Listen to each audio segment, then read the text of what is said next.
Good morning, everyone. Welcome to the online classroom of production management, planning, and control. So, today, this is our last topic of production management. So, from 21st of December, you all are going to face the semester and examination. Up to now, it is not confirmed whether it is offline or online, but exam will start from 21st of December.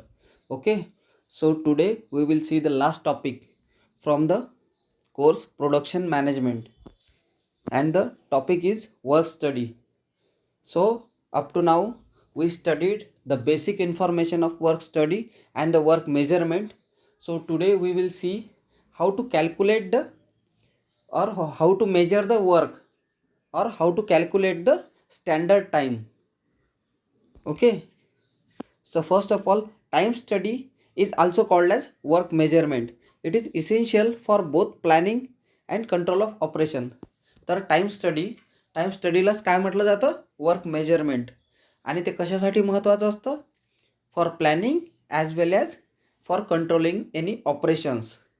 According to British Standard Institute, time study has been defined as the application of techniques designed to establish the time for qualified worker to carry out a specified job at a defined level of performance.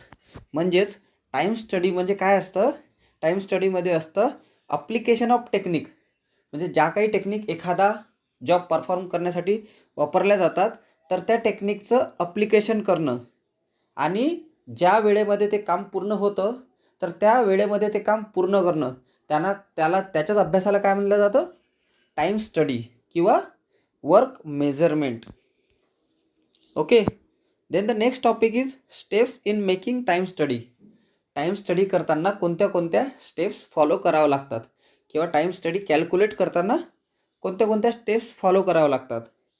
So first step is select the work to be studied.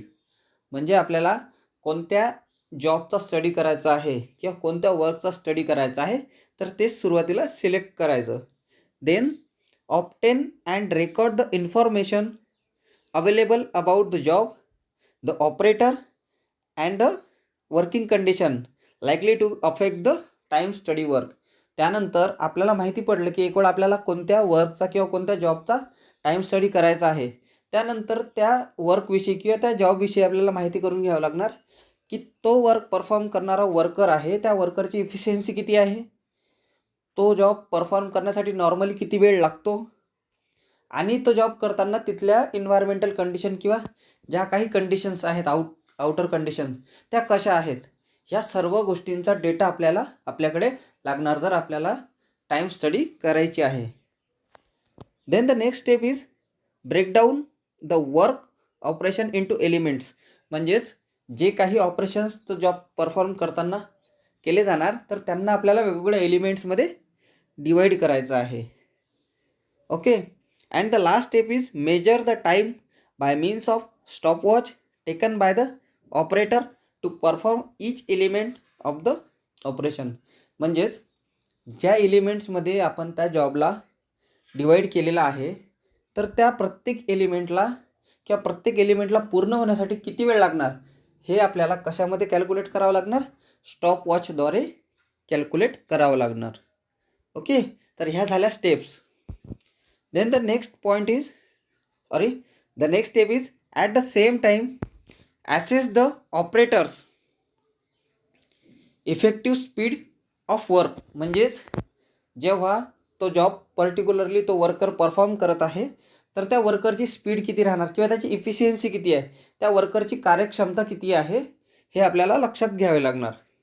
Then adjust the observe time by the rating factor to obtain normal time for each element. म्हणजेच आपल्याला adjustment करावी लागणार observe टाईममध्ये. म्हणजे जो काही आपण time observe केलेला आहे की तो पर्टिक्युलर जॉब करताना किंवा तो पर्टिक्युलर एलिमेंट करण्यासाठी त्या वर्करला किती वेळ लागतं, त्यानुसार आपल्याला त्या वर्करची एफिशियन्सीसुद्धा पाहावी लागणार की त्याची काम करण्याची स्पीड किती आहे. तर आपल्याला त्यामध्ये काय करावं लागणार, ॲडजस्टमेंट करावी लागणार. Okay, then the formula for the normal time is observe time into rating divided by 100. म्हणजेच आपल्याला नॉर्मल टाईम जर कॅल्क्युलेट करायचा आहे, कोणताही जॉब करण्यासाठी किती वेळ लागतो, नॉर्मल टाईम किती लागतो हे जर आपल्याला कॅल्क्युलेट करायचं आहे, तर त्यासाठी आपल्याला फॉर्म्युला काय आहे, ऑब्झर्व टाईम म्हणजे तो काम करण्यासाठी जो टाईम आहे, जो ऑब्झर्वेशन आपण घेतलेला आहे स्टॉपवॉचद्वारे, तो टाईम इंटू रेटिंग फॅक्टर म्हणजेच त्या वर्करची काम करण्याची कार्यक्षमता किंवा इफिशियन्सी, ते आपण रेटिंग फॅक्टरद्वारे घेतो, डिवायडेड बाय 100. तर या फॉर्म्युलाचा यूज करून आपण काय कॅल्क्युलेट करणार, normal time. Okay. Then the next step is add the suitable allowances to compensate for fatigue, personal needs and contingencies. म्हणजेच तो जॉब करताना ऑपरेटरला जे काही अलाउन्सेस लागणार, म्हणजेच एखादं काम करताना कोणताही ऑपरेटर किंवा कोणतीही मशीन कंटिन्युअसली काम करणार नाही, तर त्याला काही वेळेनंतर, काही ठराविक वेळेनंतर त्यांना आरामसुद्धा करावं लागणार, ऑपरेटरलासुद्धा आराम करावा लागणार किंवा मशीनलासुद्धा जर काही ब्रेकडाऊन टाईम आला तर त्याला मशीनलासुद्धा आपल्याला स्टॉप करावं लागणार. म्हणजेच कोणताही जॉब करताना जे काही अलाउन्सेस लागणार ते अलाउन्सेससुद्धा आपल्याला ते कॅल्क्युलेशन करताना लक्षात घ्यावे लागतात. Then the last step is make a detail job description describing the methods for which the standard time is establish. म्हणजेच शेवटी आपल्याला हा सर्व डाटा कलेक्ट करावा लागणार आणि त्याला आपण काय म्हणू शकतो, जॉब डिस्क्रिप्शन. म्हणजे हा पर्टिक्युलर जॉब करताना त्या ऑपरेटरची इफिशियन्सी किती आहे, ऑब्झर्व टाईम किती आहे, त्यानंतर त्यावरून आपण नॉर्मल टाईम कॅल्क्युलेट करणार आणि नॉर्मल टाईम कॅल्क्युलेट केल्यानंतर आपण त्यामध्ये अलाउन्सेस जेव्हा ॲड करू, म्हणजे किती वेळ वर्करनी आराम केला किंवा मशीन किती वेळ बंद होती, त्यानंतर आपण काय कॅल्क्युलेट करू शकतो, standard time. Okay. Then the next point is computation of standard time. आता आपल्याला कॅल्क्युलेशन करायचं आहे कशाचं, standard time. So standard time is the time allowed to an operator to carry out a specified task under specified condition and defined level of performance. Standard time म्हणजे काय असतं की standard टाईममध्ये हा टाईम अलो केलेला असतो कशासाठी, कोणाला, ऑपरेटरला. एखादा पर्टिक्युलर जॉब करण्यासाठी एखाद्या ऑपरेटरला जो वेळ लागतो त्याला आपण काय म्हणतो, स्टँडर्ड टाईम. पण स्टँडर्ड टाईममध्ये कोणत्या कोणत्या गोष्टी येतात, स्टँडर्ड टाईममध्ये येतो नॉर्मल टाईम आणि अलाउन्सेस. नॉर्मल टाईम म्हणजेच त्या पर्टिक्युलर ऑपरेटरला किती वेळ लागला आणि त्याने किती वेळ आराम केला, तर त्याला आपण कंबाईनली काय म्हणू शकतो, standard time. Okay. The various allowances are added to normal time as applicable to get the standard time. Standard time may be defined as the amount of time required to complete a unit of work under existing working condition using the specified method and machinery by an operator. Okay. तर standard time म्हणजे काय असतं की एका particular environmental कंडिशनमध्ये एखादा worker जेव्हा एखादा जॉब परफॉर्म करतो तर त्याला तो जॉब परफॉर्म करण्यासाठी लागणारा वेळ आणि मशीन टाईम.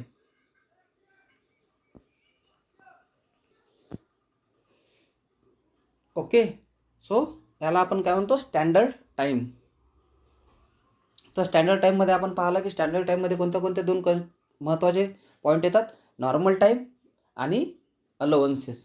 म्हणजेच अलाउन्सेस म्हटलं तर त्या वर्करनी किती वेळ अलाउन्स घेतला किंवा किती वेळ रिलॅक्स केलं किंवा त्या मशीन टाईम किंवा मशीन किती वेळ स्टॉपेज होतं, तर याला आपण काय म्हणतो, allowances. Okay. Thus basic constituents of standard time are elemental or observe time, then performance rating or rating factor, then relaxation allowances, interference allowances, contingency allowances and policy allowances. Okay, so these are the constituents of standard time. So which are different allowances?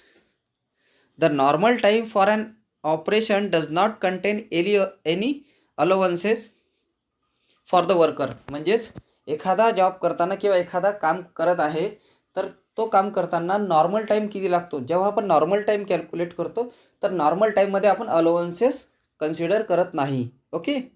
जेव्हा आपण standard time calculate करणार त्यावेळी normal टाईममध्ये आपण allowances add करून त्या वर्करला किती standard time लागतो हे आपण कॅल्क्युलेट करणार. Okay. It is impossible to work throughout the day even though the most practicable effective method has been develop. म्हणजेच आजच्या या डेव्हलप काळात कितीही मॉडर्न मेथड्स आपण यूज केल्या तरीही पूर्ण दिवसभर कोणताच ऑपरेटर किंवा कोणतीच मशीन रेग्युलरली किंवा कंटिन्युअसली ऑपरेट करणं कठीण जातं. ओके. तर त्यामुळे अलाउन्सेस हे महत्त्वाचे असतात. तर आता आपण पाहणार आहोत अलाउन्सेस कोणत्या कोणत्या प्रकारचे आहेत. So the first one is relaxation allowances. Relaxation allowances are calculated so as to allow the worker to recover from fatigue. म्हणजेच एखादा वर्कर काम करताना त्याला थोडी आरामाची गरज असते किंवा थोडं रिलॅक्स व्हावं लागतं, तेव्हा जो काही त्याला वेळ दिला जातो तर त्याला काय म्हटलं जातं, relaxation allowances. Okay. Then the next one is variable allowances. So variable allowances is allowed to an operator who is working under the poor environmental condition. म्हणजेच जे काही वर्किंग कंडिशन्स आहेत त्या जर पुअर इन्व्हायरमेंटल कंडिशन आहेत, म्हणजे काम करण्याची जी काही इन्व्हायरमेंटल कंडिशन आहे, जी काही आउटसाईड कंडिशन्स आहेत ह्या फेवरेबल नाही आहेत वर्करसाठी किंवा मशीनसाठी, तर तेव्हा जो काही अलाउन्सेस किंवा जो काही वेळ ऑपरेटरला दिला जातो तर त्याला म्हटलं जातं variable allowances. Okay. Then the third one is interference allowances. So it is an allowance of time included into a work content of job to compensate the operator for the unavoidable loss of production due to simultaneous stoppage of 2 or more machines being operated by him. म्हणजेच जेव्हा एखादा operator 2 किंवा 2पेक्षा जास्त machines operate करत असतो आणि तेव्हा त्या मशीन्स बंद पडतात, तर त्या मशीन बंद पडल्यानंतर जो काही वेळ जाणार तर तो वेळ त्या वर्क कंटेंटमध्ये ॲड केला जातो. तर त्याच टाईमला आपण काय म्हणतो, कोणता अलाउन्स म्हणतो, interference allowances. Okay. Then the fourth one is contingency allowances. A contingency allowance is a small allowance of time which may be included in a standard time to meet the legitimate and expected time of work or delay.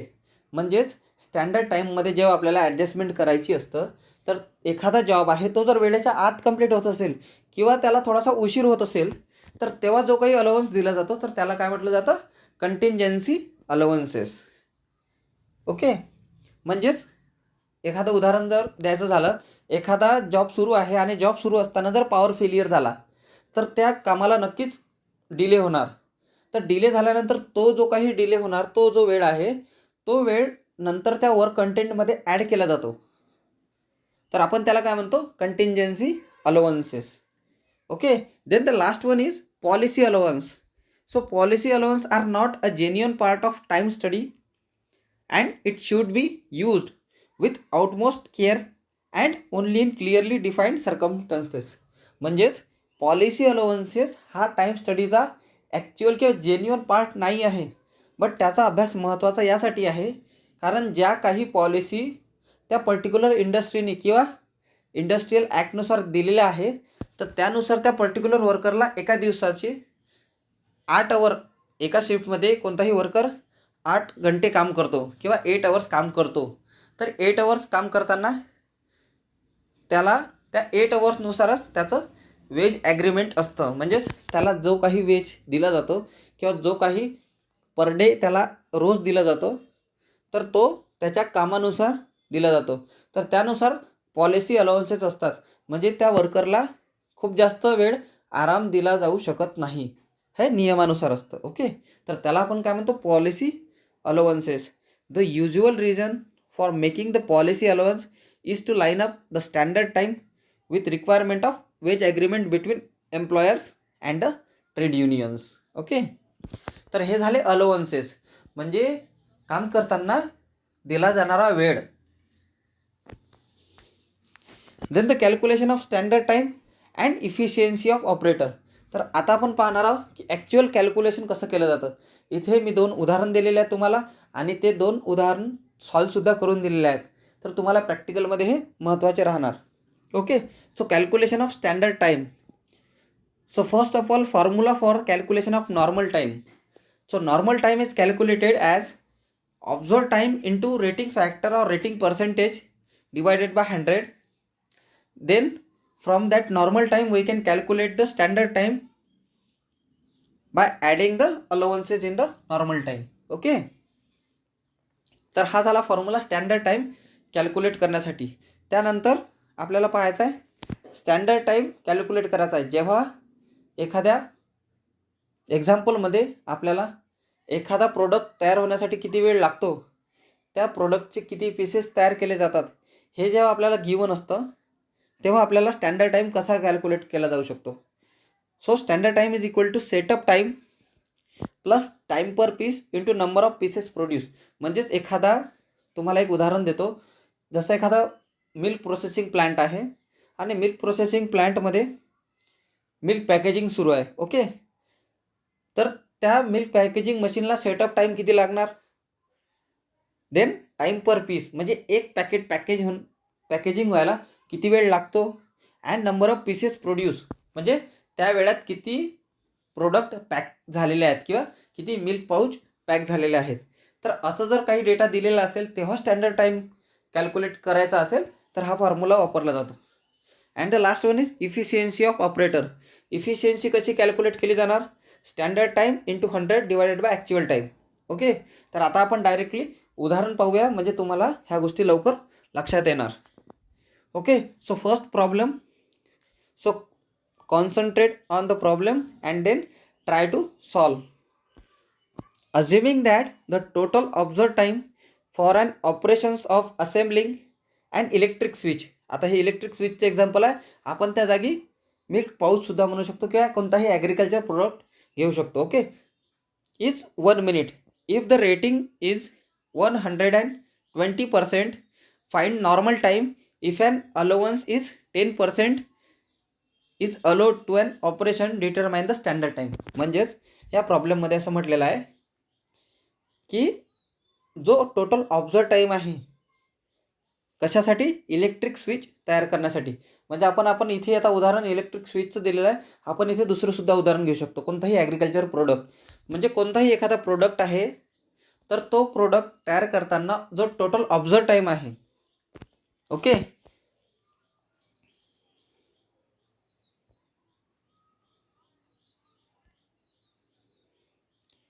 जो observe time आहे हा observe time किती लागलेला आहे, 1 minute. म्हणजेच एखादा कोणताही job आहे तो जॉब करण्यासाठी ऑब्झर्व टाईम किती आहे, स्टॉपवॉचवर दाखवलेला 1 मिनिट. ओके, त्यानंतर काय दिलेलं आहे, rating percent. If the rating is 120%, म्हणजेच त्या वर्करची इफिशियन्सी, त्या वर्करची कार्यक्षमता किती आहे, 120% किंवा 120%. Okay, so rating factor is 120% and allowance is 10%. म्हणजे जो काही वेळ लागणार त्या वेळेपैकी 10% हे काय आहेत, अलोवन्सेस आहे. म्हणजे त्या ऑपरेटरला तो तेवढा वेळ दिलेला आहे. म्हणजे 10% जो वेळ आहे तो त्या वर्करला दिलेला आहे. कशासाठी दिलेला आहे, रिलॅक्स करण्यासाठी दिलेला आहे किंवा एखादी वेळेस मशीन स्टॉपेज झालेला आहे त्यामुळे दिलेला आहे. ओके, तर आपल्याला आता कॅल्क्युलेट काय करायचं आहे, स्टँडर्ड टाईम. तर तुम्ही आता इथे पाहू शकता स्टँडर्ड टाईम कॅल्क्युलेट करण्यासाठी आपण सुरुवातीला काय कॅल्क्युलेट केलं, normal time. Normal time calculate करताना आपल्याकडे आहे observe time, then rating percent divided by 100. तर जेव्हा आपण कॅल्क्युलेट करणार 1 × 120 डिवायडेड बाय 100, तर तेव्हा आपल्याला आन्सर मिळतं 1.20 मिनिट. ओके, म्हणजेच नॉर्मल टाईम किती लागला, 1 मिनिट 20 सेकंद. आता 1 मिनिट 20 सेकंद कसा काय लागला, ऑब्झर्व टाईम होता 1 मिनिट, त्यामध्ये आपण काय ॲड केलं, रेटिंग पर्सेंट. पण ते वर्करची इफिशियन्सी किती आहे, 120%. म्हणजे एखादा काम करण्यासाठी 1 मिनिट लागतो पण त्याची इफिशियन्सी 120% आहे. म्हणजे तो काय करणार, तेवढ्या स्पीडनी काम करणार. म्हणजेच त्याला नॉर्मल टाईम किती लागला, अलोवन्सेस ॲड करून 120. Okay, so after adding the allowances of 10% into 1.20 minute, we will get the allowances of 0.12 minute. म्हणजेच अलोवन्सेस किती आहेत, त्या 1.20 मिनिटमध्ये 0.12 minute. Okay, so finally we will get the standard time after adding the normal time and the allowances. Okay, so 1.20 minute plus 0.12 minute is equals to 1.32 minute. Okay, जर तुम्हाला हे problem लक्षात येत नसणार तर तुम्ही मला पर्सनली कॉलसुद्धा करू शकता आणि कॉल करून सुद्धा विचारू शकता की सर हे प्रॉब्लेम समजलेला नाही, पुन्हा समजावून सांगा.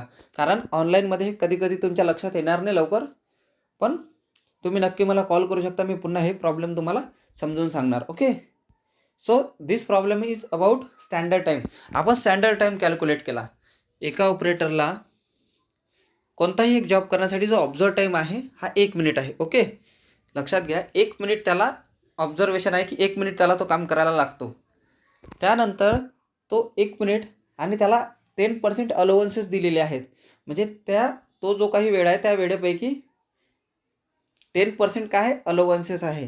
तर आपल्याला सुरुवातीला काय कॅल्क्युलेट केलं आपण, नॉर्मल टाईम.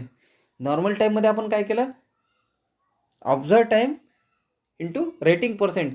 रेटिंग पर्सेंट किती होतं, 120. तर जेव्हा आपण ते मल्टिप्लिकेशन केलं तर आपल्याला वेळ किती मिळाला, 1.20 मिनिट, 1 मिनिट 20 सेकंद. ओके, तर त्या 1 मिनिट 20 सेकंदमध्ये आपल्याला अलाउन्सेससुद्धा ॲड करायचे होते. मग त्या 1 मिनिट 20 सेकंदाचे 10% म्हणजेच किती होतं, 0.12. मग ते 0.12 जेव्हा आपण ते अलाउन्सेस नॉर्मल टाईममध्ये ॲड केले तर आपल्याला त्यापासून काय मिळालं, स्टँडर्ड टाईम. ओके, तर हे झालं कॅल्क्युलेशन स्टँडर्ड टाईमचं. त्यानंतर शेवटचं आहे इफिशियन्सी ऑफ ऑपरेटर. म्हणजे त्या ऑपरेटरची इफिशियन्सी किती आहे हे आपल्याला कॅल्क्युलेट करायचं आहे. या आधीच्या प्रॉब्लेममध्ये आपल्याला इफिशियन्सी किती दिलेली होती, 120. ओके, सो आता आपल्याला काय करायचं आहे, इफिशियन्सी कॅल्क्युलेट करायची आहे. And operator manufactures 50 job in 6 hours and 30 minutes. Okay, म्हणजेच एक ऑपरेटर आहे, एक मशीन ऑपरेटर आहे, त्याला 50 जॉब किंवा 50 प्रोडक्ट तयार करत आहे. सपोज एखादा ऑपरेटर एखाद्या मशीनवर, तर त्याला 50 जॉब करायसाठी किती वेळ लागतो, 6 hours and 30 minutes. Okay, if this time includes the time for setting his machine, calculate the operator's efficiency.